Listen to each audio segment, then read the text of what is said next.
People always said high school was about fitting in, but I learned the most by helping someone who never even tried. His name was Theo. He sat alone every day, wore the same gray sweatshirt, put always up, never caused trouble, never spoke unless a teacher forced him to. He had this way of shrinking into himself, like he wanted to disappear completely. Most people ignored him. A few didn't. They bullied him relentlessly, called him names, messed with his stuff, shoved him into lockers like it was some kind of joke.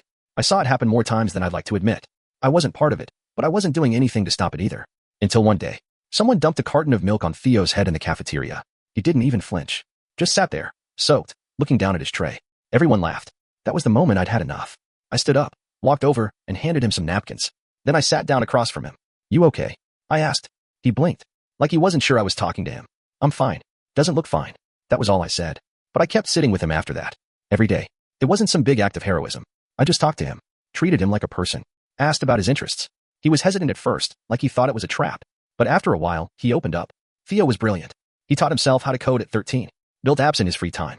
He loved sci-fi and classical music. He dreamed of designing his own game studio one day. By senior year, we were real friends. The bullying faded, not because I fought anyone, but because people finally noticed he wasn't alone anymore. Then we graduated, and life happened.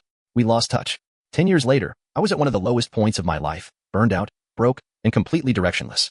I didn't know what to do next. And then I got a message on LinkedIn. "Hey, not sure if you remember me, but I started a game studio. We're hiring. You always said you liked writing. Want to give it a shot? Theo." I sat there staring at the screen. I couldn't believe it. The quiet, bullied kid? The one everyone used to ignore? He was the CEO of a rising indie game company, and he wanted me on his team. That job saved me.